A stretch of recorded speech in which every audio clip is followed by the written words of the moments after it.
मायके की चौखट पर आंसू वर्सेस ससुराल के आंगन में खुशियाँ। माया, तू सच कह रही है? मैं तो खुशी से फूले नहीं समा रही हूँ। तू है कहाँ? मैं अभी अपने मायके ही आई हुई हूँ। तू एक काम कर, तू आ जा ना मेरे पास, मुझसे मिलने। हम दोनों साथ बैठकर बहुत सारी बातें करेंगे। नहीं आ सकती हूँ, माँ है ना, मुझे नहीं आने देंगी। अभी तो घर में ही कितना सारा काम पड़ा हुआ है, मैं नहीं आ पाऊंगी। तू आ जा, अगर तेरी माँ को कोई एतराज ना हो तो। मेरी माँ को क्या एतराज होगा?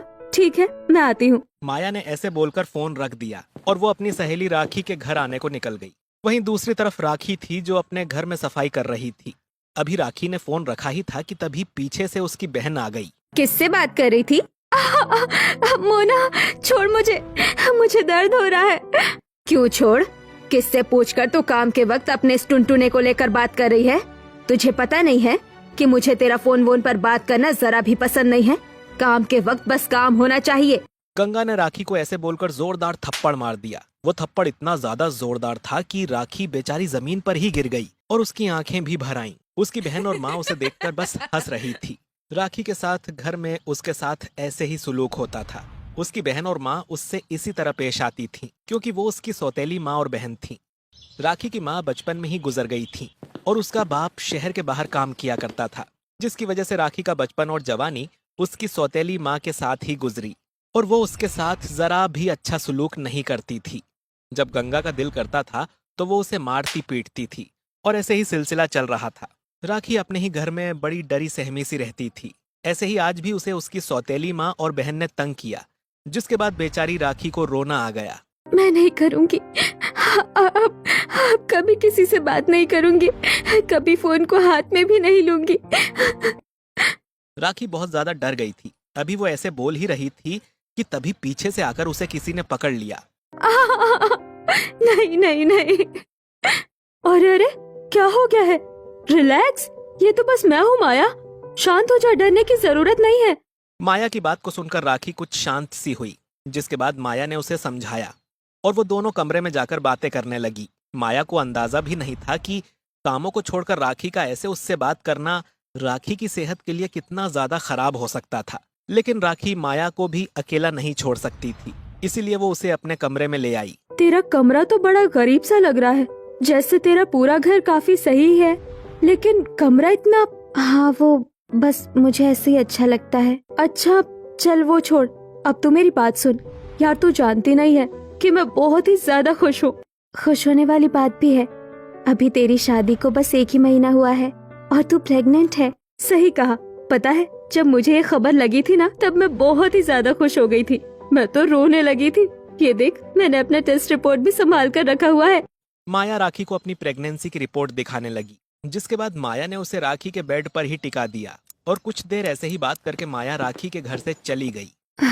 चली गई। अब मुझे जल्दी से घर के काम कर लेने चाहिए, नहीं तो माँ और मोना दोनों ही बात का बतंगड़ बना लेंगी। राखी ऐसे बोलकर जैसे ही अंदर आई तो उसे अपने कमरे से कुछ आवाजें आने लगी। अरे नहीं, माँ और मोना क्या मेरे कमरे में है? उन दोनों का मेरे कमरे में होना मतलब कि कुछ तो बात है। राखी, अरे ओ बैल राखी, कहाँ है तू? हाँ बोलो माँ, क्या बात है? यहाँ। गंगा ने ऐसे बोलकर राखी के बाल पकड़ लिए, जिसके बाद उसने उसे जमीन पर दे मारा। माँ क्या बात है? आप मुझे क्यों मार रही हैं? ये क्या है बता? तुझे मैंने घर में इसीलिए रखा हुआ है कि तू मेरे मुंह पर कीचड़ उछाले। बोल। नहीं माँ, नहीं, ये मेरा नहीं है। माया के टेस्ट की रिपोर्ट गंगा के हाथ लग गई थी, जिसको वो राखी की रिपोर्ट समझ रही थी। और माँ, मैं तो जानती ही थी कि ये कोई ऐसा काम जरूर करेगी। अब देखो, कर दिया ना इसने। नहीं नहीं नहीं माँ, ये मेरा नहीं है। आप गलत समझ रही हैं। अच्छा, अगर ये तेरा नहीं है तो तेरे कमरे में रखा हुआ क्यों है? अब बता कि तेरा क्या किया जाए। माँ, इसका करना क्या है? आप इससे पूछ रही हैं? इसको घर से निकालिए। हमें अपने घर पर सारे जमाने से कीचड़ उछलवानी है क्या? सही कहा, इसको तो घर से ही निकालना पड़ेगा। चल रही, उठ, खड़ी हो। माँ मुझे नहीं निकालो ना। माँ, ये मेरा नहीं है, कसम से।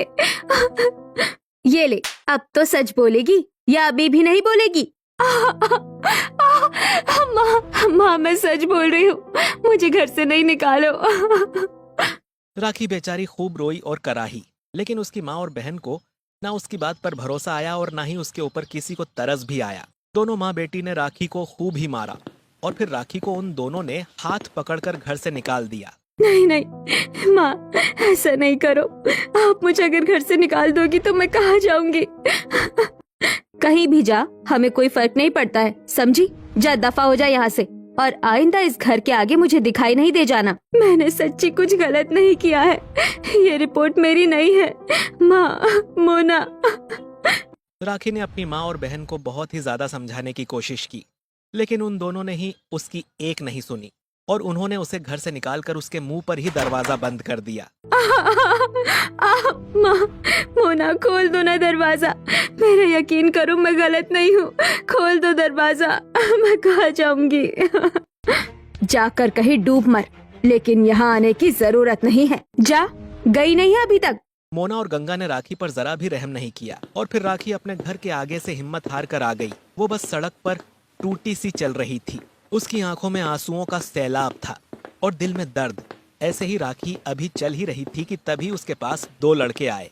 ओहो छमिया, कहाँ जा रही हो? अरे नहीं, ये लोग कौन है? मुझे इन पर ध्यान नहीं देना चाहिए। राखी ने सोनू की बात पर ध्यान नहीं दिया कि तभी पीछे से एक और लड़का उसे छेड़ता हुआ आया। ओए चिकनी चमेली, जरा रुको मेरे लिए। कहाँ जा रही हो? हम छोड़ दें क्या? कौन हो तुम लोग? जाओ यहाँ से। मैडम, हम अगर तुम्हारी खबर नहीं लेंगे तो कौन लेगा? छोड़ो, छोड़ो, छोड़ दो। राखी को दो लड़के छेड़ने लग गए थे। उन दोनों ने राखी का हाथ पकड़ लिया। अभी वो उसे छेड़ ही रहे थे कि तभी वहाँ एक लड़का आया जिसने लड़कों के बीच फंसी हुई राखी को देखा।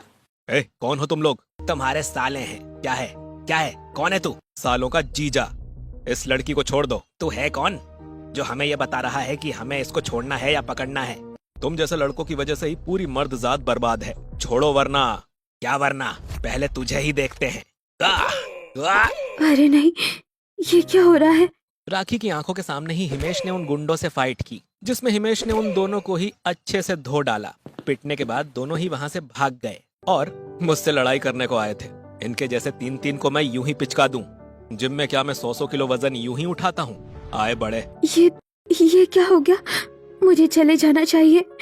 राखी घबरा कर वहां से जाने लगी कि उसे हिमेश ने आवाज लगाई। कहाँ जा रही हो? रुको। जी। डरो नहीं, वो चले गए हैं। वैसे इस वक्त इस रास्ते पर किसी लड़की का जाना सही नहीं है। आओ, मैं तुम्हें घर छोड़ देता हूँ, नहीं तो ऐसे लफंगे यहाँ टकराएंगे ही। नहीं, मुझे कहीं नहीं जाना। मेरा तो कोई घर ही नहीं है। अच्छा होगा कि मैं ऐसे ही भटकते हुए मर जाऊं। मुझे जाने दो, अब मेरा इस दुनिया में कोई भी नहीं है। राखी ऐसे बोलकर जाने लगी, लेकिन हिमेश ने उसका हाथ नहीं छोड़ा और उस जाती हुई राखी को उसने अपनी तरफ ही खींच लिया। रुक जाओ, जिंदगी को ऐसे इतना बेदर्दी नहीं समझना चाहिए। वक्त का कुछ पता नहीं है कि कब मोड़ ले ले। लेकिन मेरी जिंदगी कभी नहीं बदल सकती है। मैं मनहूस, छोड़ो मुझे। मुझे मेरे घर से निकाल दिया गया। मेरी माँ मुझे पसंद नहीं करती। असली माँ मेरी मुझे बचपन में ही छोड़ गई। आपको क्या लगता है कि मैं इस दुनिया में जीने के लिए तैयार हूँ? मुझे मर ही जाना बेहतर है। राखी फिर जाने लगी कि हिमेश ने उसे फिर से नहीं छोड़ा और वो उससे बोला, नहीं जाओ, तुम्हें मैं दूंगा पहचान। अब से तुम मेरे साथ रहोगी, मेरे घर मेरी पत्नी बनकर। क्या? राखी हिमेश की बात को सुनकर मानो जम सी गई और सच कह रहे हो? झूठ कहने को मुझे तुम ही मिलती क्या? मुझे तुम पसंद आ गई हो। फर्क नहीं पड़ता है कि तुम्हारा अतीत क्या था, लेकिन अब से तुम मेरी पत्नी कहलाओगी। क्या सच? राखी की बात को सुनकर हिमेश ने गर्दन हिला दी। हिमेश को राखी पहली नजर में ही पसंद आ गई थी, जिसकी वजह से हिमेश उसे पास ही के मंदिर लेकर गया और वहां उसने उससे शादी कर ली। कुछ ही देर बाद हिमेश राखी को अपने घर लेकर पहुंचा, जहां राखी बहुत ही ज्यादा घबराई हुई थी। घबराओ नहीं, मेरे घर में सभी तुम्हें अपना लेंगे। माँ, बाबा, तारा, नरेन, कहाँ हो सभी? क्या बात है, क्यों चिल्ला रहा है? ये लड़की कौन है? आपकी बहू लाया हूँ माँ। अगर आपको मुझसे कोई भी एतराज हो तो मैं आपके घर में नहीं आऊंगी, यही बाहर ही सो जाऊंगी। बस मुझे मारना नहीं। राखी कितनी प्यारी बच्ची है। डरो नहीं बेटा, अगर तुम हमारे बच्चे की पसंद हो तो हमें कोई दिक्कत नहीं है। तारा, अपनी भाभी के लिए गृह प्रवेश की थाली लेकर आ बेटा। लाई माँ। भैया भाभी ले आए। अरे वाह, अब घर में एक मेंबर और आ गया। भाभी घबराना नहीं, मुझे अपने भाई की तरह ही समझना। भाई की तरह?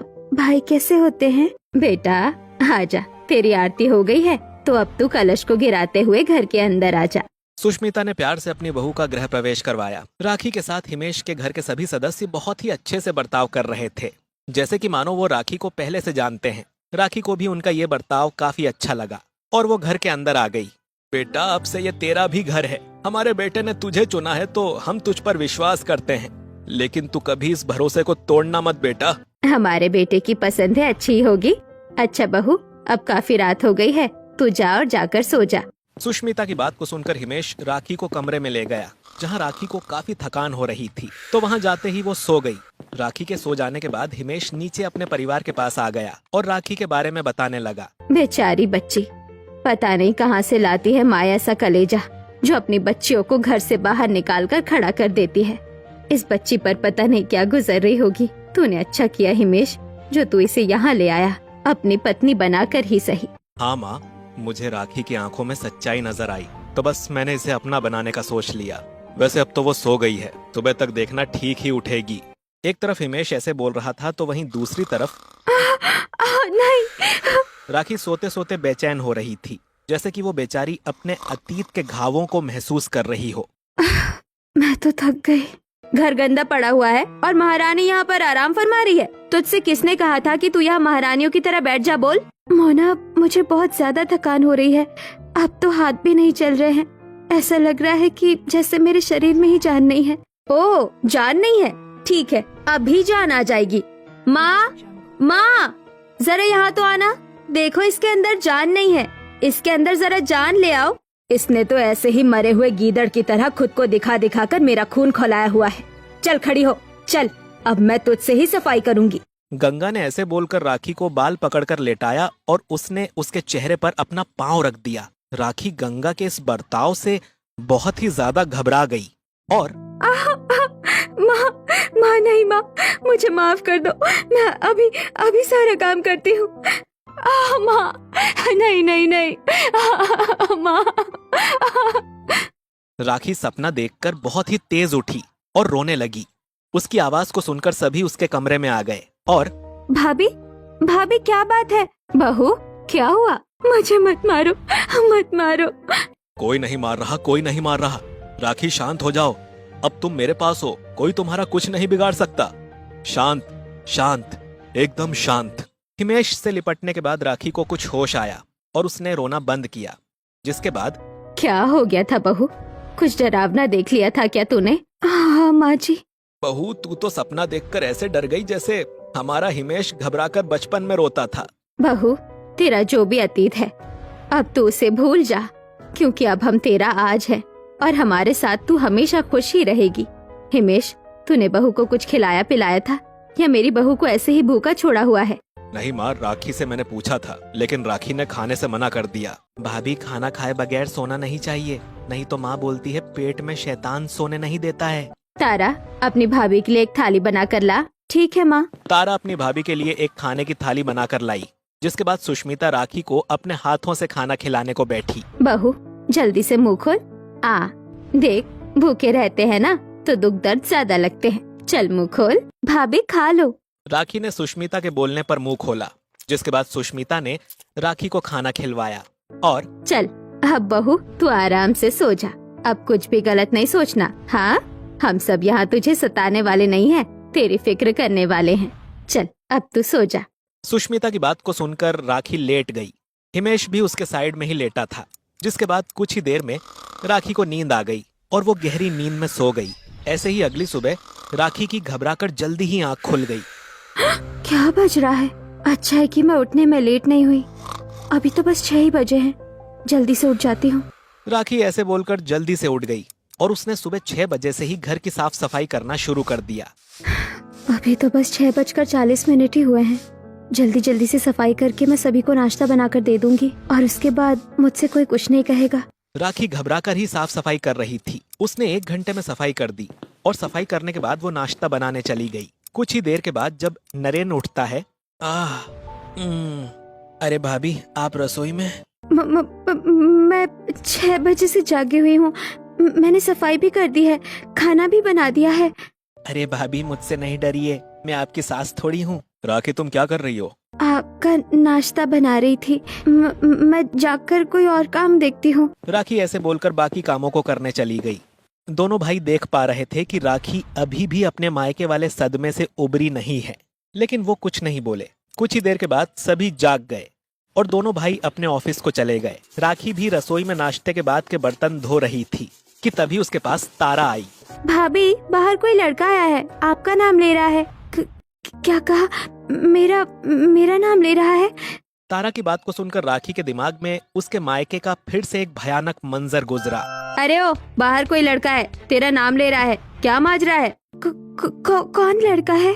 अरे ओ, बाहर ये कौन सा तेरा आशिक आ गया है, बोल। नहीं माँ, आशिक वाशिक जैसा तो कुछ भी नहीं है। बता कौन है ये? चालू तो तू बचपन से है, लेकिन कभी ये नहीं सोचा था कि तेरे पीछे मेरे घर में लड़के आना शुरू हो जाएंगे। नहीं माँ, ये कोई मेरा बुलाया हुआ नहीं है, ये राज है, कॉलेज का क्लासमेट। राज, क्यों आए हो यहाँ? मुझे तो टीचर ने यहाँ भेजा था। ये तुम्हारी फीस की स्लिप है। बोली कि तुम तो कॉलेज आओगी नहीं, तो तुम्हारी स्लिप को तुम तक पहुँचा दिया जाए। ठीक है। देखा माँ, इसको यहाँ मैंने नहीं बुलाया था। ये तो मुझे अच्छे से पता है कि किसने किसको बुलाया है और किसे नहीं। सुन रहे हो लड़के, अगर अपनी जान प्यारी है ना, तो तुझे तो आइंदा कभी यहाँ मेरे घर के आगे दिखाई नहीं दे जाना। और तू राखी, तुझे तो मैं बताती हूँ। गंगा की बात को सुनकर राज वहाँ से चला गया और गंगा ने बेवजह ही राखी को मारना शुरू किया। वो उसे डंडे से मारती थी। माँ, क्या है माँ, क्यों मार रही हो? बोल, बुलाएगी तू ऐसे लड़कों को घर? बोल। माँ, मैंने किसी को नहीं बुलाया है, मेरा विश्वास करो माँ। राखी ने गंगा को बहुत ही ज्यादा समझाया, लेकिन गंगा को उसकी बात समझ ही नहीं आई और उसने उसे खूब ही मारा। मैंने किसी को नहीं बुलाया है, मैंने किसी को नहीं बुलाया है। भाभी डरो नहीं, मैं आपसे कुछ नहीं बोल रही हूँ। राखी की आवाज को सुनकर सुष्मिता भी अंदर आई और उसने राखी को पानी वगैरह देकर शांत किया। जिसके बाद सुष्मिता ने ही बाहर जाकर देखा तो वहाँ एक डिलीवरी बॉय था जिसको हिमेश ने भेजा था। बाहर तो हिमेश का भेजा हुआ लड़का आया था बहू, तेरे लिए उसने कपड़े और कुछ श्रृंगार का सामान भेजा है। आज रात को वो तुझे घुमाने को लेकर जाएगा। सुष्मिता की बात को सुनकर राखी शांत हुई। जिसके बाद ऐसे ही रात हो गई और हिमेश और राखी घूमने को निकले, लेकिन वो अभी भी पूरी तरह से कंफर्टेबल नहीं थी। राखी, चलो किसी अच्छी सी जगह जाकर खाना खाते हैं। बोलो, तुम्हारा क्या ख्याल है? जैसा आपको सही लगे, मैं कुछ नहीं कहती। राखी, मैं तुम्हारा पति हूँ, किसी बॉलीवुड मूवी का विलन नहीं हूँ जो तुम मुझसे इतना ज्यादा घबराती हो। चलो, आज मैं तुम्हें कुछ चाइनीज खिलाकर लाता हूँ। हिमेश ऐसा बोलकर राखी को एक चाइनीज रेस्टोरेंट ले गया, जहाँ मुझे तो बहुत जोरों की भूख लगी है। तुम बताओ कि क्या खाओगी? आज मैं तुम्हारी ही पसंद का खाना खाऊंगा। जो आपका दिल करे वो खा लीजिए, मैं तो कुछ भी खा लूंगी, मुझे किसी चीज की इच्छा नहीं है। राखी की बात को सुनकर हिमेश को अच्छा नहीं लगा। राखी ने भी ऐसे बोलकर जैसे ही सामने को देखा तो उसे उसकी माँ और बहन उसी रेस्टोरेंट में नजर आई। अरे ये तो माँ, अगर मैं गलत नहीं हूँ तो ये राखी ही है ना? हाँ वही है, और ये तो काफी सजी धजी और अमीर लग रही है। इस करमजली को क्या पा गया? मुझे तो लगा था मर गई होगी। ये तो मेरी माँ और बहन है। आप ये मुझे मारेंगी? नहीं, हिमेश जी घर चलते हैं, चलिए। अरे तो लेकिन क्यों राखी? बस चलते हैं। राखी ऐसे बोलकर जैसे ही खड़ी हुई, दिमाग पर ज्यादा लोड लेने की वजह से उसे चक्कर आ गया और वो चक्कर खाकर गिर पड़ी। हिमेश एकदम घबरा गया और वो उसे डॉक्टर के पास ले गया, जहाँ हिमेश का पूरा परिवार भी आ गया। और देखिए, मैंने आपकी बहू को अच्छे से चेक कर लिया है, कहीं कोई दिक्कत नहीं है सिवाय इनके दिमाग के। इनका दिमाग किसी गहरे सदमे में है और ऐसा सदमा जो इनसे भुलाए नहीं भूलता। डॉक्टर साहब, बहू को कोई सदमा तो जरूर लगा हुआ है, क्योंकि हम लोग उसे समझाते हैं, संभालते हैं, लेकिन ये हमेशा डरी और घबराई ही रहती है। लेकिन हम कर क्या सकते हैं? डॉक्टर साहब, हम बहू को अच्छे से अच्छा रख रहे हैं, इसको टेंशन ना हो इस बात की हम हर मुमकिन कोशिश करते हैं, लेकिन फिर भी बहू हमारे साथ कंफर्टेबल हो ही नहीं रही है। उसकी वजह है आप उसे ऊपरी सुकून देते हैं, लेकिन जिस जड़ की वजह से उसका दिमाग खराब है, आपको वो जड़ खत्म करनी है। अगर कोई बचपन का सदमा है तो वो, जवानी का है तो वो, या कोई इंसान उसकी वजह से है तो आपको उसकी लाइफ से उसे निकालना पड़ेगा, जिससे कि उसका माइंड शांत होगा और फिर आपकी बहू नॉर्मल बर्ताव करना शुरू करेगी। डॉक्टर संदीप की बात पूरे परिवार ने समझ ली। घर आने के बाद जब राखी सो रही थी, सुष्मिता उस बारे में बात करने लगी।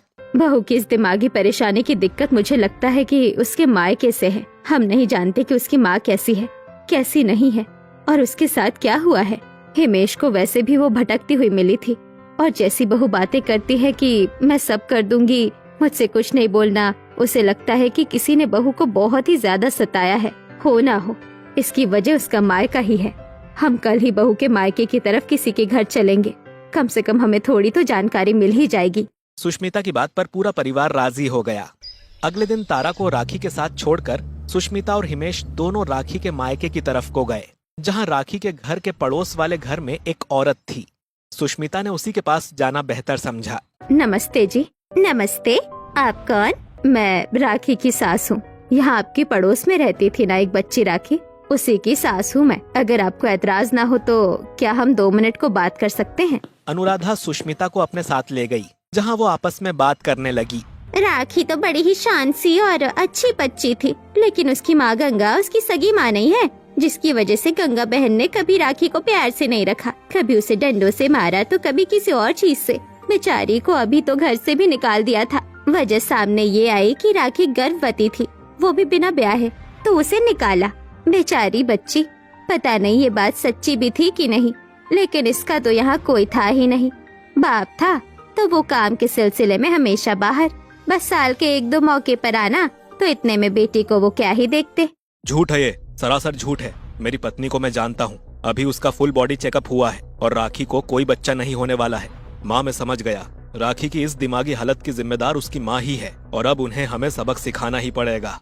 हिमेश ने सोच लिया था कि अब वो गंगा को माफ नहीं करेगा। उसने घर आकर एक योजना बनाई और गंगा के घर सुष्मिता ने दावत का प्रस्ताव भेजा। सुन रहे राजेश जी, आपकी पापी बेटी से उसके प्रेमी ने शादी कर ली, अब हमें अपने घर खाने पर बुला रहे हैं, चलना है?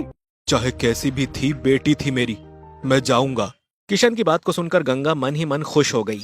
अगले दिन खूब बन ठन कर गंगा, मोना और राजेश सुष्मिता के घर पहुंच गए, जहां सभी ने उनका अच्छे से स्वागत किया। लेकिन राखी उन्हें देखकर बहुत ज्यादा डर गई थी। उसने उन्हें कांपते हुए पानी पिलाया, जिसके बाद बहू, अपने माँ बाबा के लिए चाय लेकर आ। जी जी जी माँ। राखी बड़ी ही डरते डरते रसोई में गई। पीछे से बहाने से मोना और गंगा भी पहुंच गई और माँ, क्या बात है, इतना बड़ा घर ढूंढ लिया तूने तो, लेकिन कभी भी खुद को तो मुझसे बड़ा नहीं समझना, समझ आया? माँ छोड़ो, मुझे दर्द हो रहा है। माँ चलो, बड़े दिनों के बाद मिली है ये, अपनी खुन्नस निकालते हैं। तारा और गंगा ऐसे ही राखी को सताने लगी कि तभी वहाँ वीडियो बनाती हुई तारा आ गई। छोड़ दो मेरी भाभी को, समझी? माँ, बाबा, राजेश अंकल, यहाँ आइए। तारा ने गंगा और मोना की जहालत की वीडियो भी बनाई और उसने सभी को रसोई में भी बुला लिया, जिसके बाद सुष्मिता बोली, दूर हट जाओ मेरी बहू से, और खबरदार जो कभी उसको सताने के बारे में सोचा भी तो। माँ जी। राखी रोते हुए अपनी सास से लिपट गई, जिसके बाद तारा ने सभी को वीडियो दिखाया। माँ, बाबा, राजेश अंकल, देख रहे हैं आप इनकी जहालत। अब ऐसे में अगर एक इंसान बीमार नहीं होगा तो क्या होगा?